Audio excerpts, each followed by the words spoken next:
Hello everyone, I am doctor Aman Khan and you are watching hello tooth. आज हम आपको बताने वाले हैं कोल्ड सोर के बारे में। कोल्ड सोर, इसे हर्पीज लेबियलिस भी कहा जाता है। होता क्यों है, क्या है इसके सिम्टम्स, क्या क्या चीजें दिखेंगी, इसका ट्रीटमेंट क्या है, आज हम इस वीडियो में जानेंगे।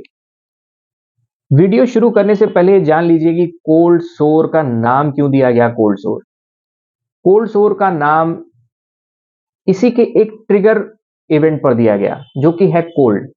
इसी का नाम इसी के बेसिस पर दिया गया कोल्ड सोर, क्योंकि ये हर्पीस सिंप्लेक्स वायरस से होता है, इसीलिए इसका नाम हर्पीस लेबियलिस दिया गया। लेबियलिस का मतलब होता है आपके होठ। तो इसके जो भी दिक्कतें आएंगी आपके होठ के चारों तरफ आएंगी।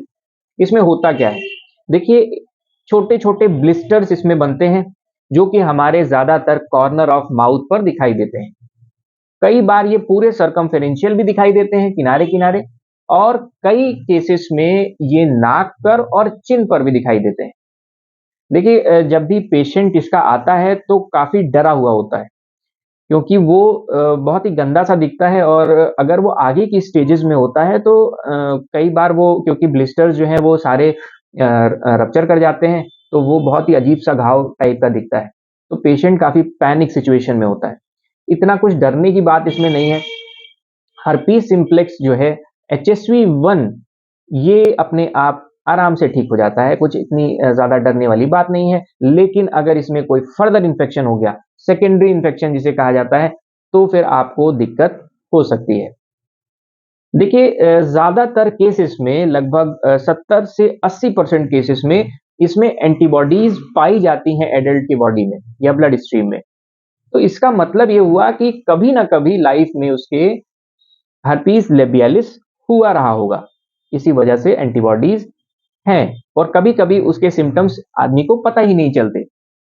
पर अच्छा, इसकी जो एज है ये अर्ली चाइल्डहुड में हो सकता है और अर्ली एडल्टहुड तक हो सकता है। होने को ये किसी भी एज में हो सकता है। और दिक्कत इसमें ये है कि ये फैलता है और कांटेक्ट से फैलता है।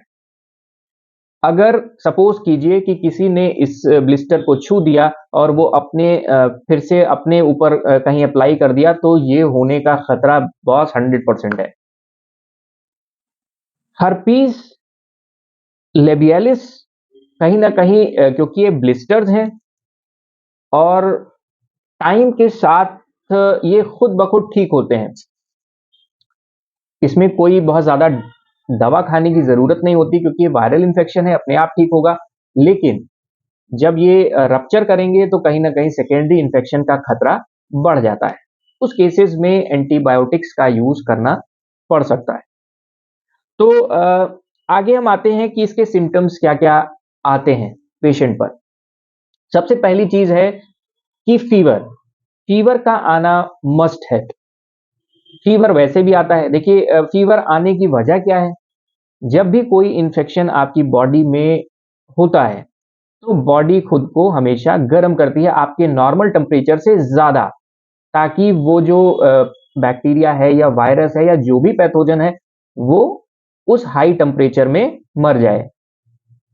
कभी कभी सिचुएशन ऐसी हो जाती है कि वो नहीं मरता, तो उस कंडीशन में आपको बाहर से एंटीबायोटिक्स का यूज करना पड़ता है। तो मेन इसके सिम्टम्स हैं फीवर, कभी कभी जो है हेडेक होगा, सर में तेज दर्द हो सकता है, मैलेज है, ब्लिस्टर्स आपके कॉर्नर ऑफ माउथ पर आएंगे। कुछ कंडीशन में जो ये पेनफुल होगा काफी, जो गम है आपका, कई बार जो मसूड़े हैं ये स्वेल कर जाते हैं, बहुत ही दर्द होता है, कई बार अंदर के साइड में भी जो है पेनफुल ब्लिस्टर्स पड़ जाते हैं। सोर थ्रोट, खराश हो जाएगी आपको। तो ये सारी चीजें एक इनका सिम्टम है। कुछ और चीजें आती हैं कि इनके कुछ ट्रिगर्स हैं। ट्रिगर्स का मतलब कोल्ड सोर में कि कुछ चीजें नॉर्मल लाइफ में जो आपकी होती हैं उनसे भी कई बार ये ट्रिगर करते हैं। तो पहली चीज तो ये है कि एक्सपोजर टू सनलाइट। सनलाइट में अगर आप जा रहे हैं बहुत ज्यादा, तो ये एक ट्रिगर है इसका। दूसरी चीज है कि कुछ विंडी एक्सपोजर, अगर बहुत ज्यादा हवाओं के बीच आप हैं तो ये आप इनके लिए ये ट्रिगर है। तीसरी चीज है कि मेंस्ट्रुएशन भी इसका एक ट्रिगर माना जाता है और स्ट्रेस भी इसका एक ट्रिगर है। कुछ चीजें और हैं, जैसे कोल्ड सोर के मेन जो सिम्टम्स हैं उसमें ये है कि जो ब्लिस्टर्स पड़ेंगे आपके कॉर्नर ऑफ माउथ पर, काफी इची होते हैं, खुजली करने का बार बार इसमें मन करेगा, और 2 दिन पहले से हल्की सी टिंगलिंग इसमें होना शुरू होती है। इस छोटे छोटे ब्लिस्टर्स होते हैं और इनमें कभी कभी पेन और टेंडरनेस हो सकती है, और ये अपने आप जो है ब्लिस्टर से फट जाते हैं। तो फटने की वजह से कई बार सेकेंडरी इन्फेक्शन होने का खतरा होता है, लेकिन अगर सेकेंडरी इन्फेक्शन नहीं हुआ तो कुछ दिन में ये बिल्कुल सूख जाते हैं और नॉर्मल कंडीशन पेशेंट की हो जाती है। कोल्ड सोर के कुछ कॉम्प्लिकेशंस हैं। कोल्ड सोर के कॉम्प्लिकेशन में ये है कि अगर ब्लिस्टर्स में सेकेंडरी इन्फेक्शन हो गया तो जान लीजिए कि बैक्टीरियल इन्फेक्शन की सिचुएशन आएगी।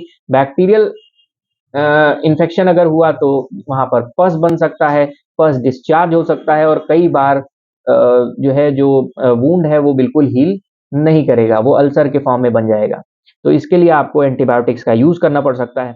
हर्पीज इन्फेक्शन के 2 टाइप्स हैं, HSV1 और HSV2। सबसे कॉमन जो है वो हर्पीज सिम्प्लेक्स टाइप 1 है और सबसे ज्यादा लेस कॉम्प्लिकेटेड है। मतलब अगर ये आपको होता है तो कुछ दिन में ठीक भी हो जाता है। लेकिन अगर हर्पीज सिम्प्लेक्स टाइप 2, जिसे जेनाइटल हर्पीज भी कहा जाता है, अगर ये आपको कहीं हो गया तो ये थोड़ा सा कॉम्प्लिकेटेड है। कुछ कंडीशन में ऐसा होता है जिसमें कुछ और भी सिचुएशन की वजह से हो सकता है, जैसे वेरिसिला जोस्टर की वजह से या शिंगल्स जिससे होता है, तो इन सब की वजह से भी कई बार जो है ब्लिस्टर्स पड़ते हैं। अच्छा, ये ट्रांसमिट कैसे होता है? एचएसवी जो है ये ट्रांसमिट कैसे होगा? तो मैंने आपको बताया है कि ट्रांसमिशन हमेशा कांटेक्ट से होगा। कांटेक्ट की वजह से, या आप अगर जो ब्रश है अगर आप शेयर कर रहे हैं तो उसकी वजह से हो जाता है। कई बार टॉवल शेयरिंग की वजह से हो जाता है। कई बार कटलरी शेयरिंग की वजह से हो जाता है।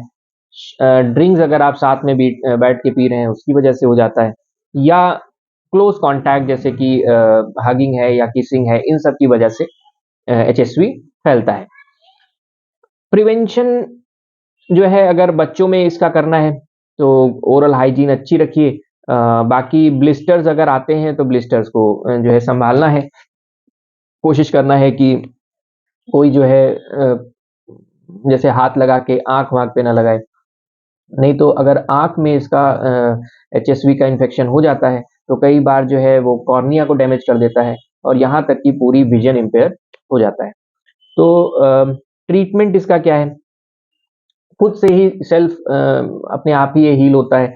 पहले वही मैंने बताया था कि ब्लिस्टर सबसे पहले जो है रप्चर होंगे, उसके बाद फ्लूइड सारा निकल जाएगा उससे, फिर धीरे धीरे करके जो है सूख जाता है अगर सेकेंडरी इन्फेक्शन नहीं हुआ तो। साथ में कुछ एंटीबायोटिक कवरेज भी दिया जाता है, तो एंटीबायोटिक कवरेज सेकेंडरी इन्फेक्शन होने नहीं देता। दूसरी चीज है कभी कभी एंटीवायरल का भी यूज किया जाता है, जैसे कि एसाइक्लोविर है, तो ये सारी ड्रग्स का यूज किया जाता है और ये सिंपली उसके जो वायरस हैं उनके जो रिप्रोडक्शन है उनको रोक देते हैं। तो कहीं ना कहीं चीजें आसान हो जाती हैं। कुछ ज्यादातर केसेस में जैसे प्रोवेडोन आयोडीन का पैक दिया जाता है, इससे साफ कर दिया जाता है। उम्मीद करता हूँ आपको ये वीडियो पसंद आई होगी। अगर आपको ये वीडियो पसंद आई है तो लाइक कीजिए, शेयर कीजिए और सब्सक्राइब करना इस चैनल को ना भूलिएगा। मैं doctor Amin Khan, city dental care, Balaganj, Lucknow से।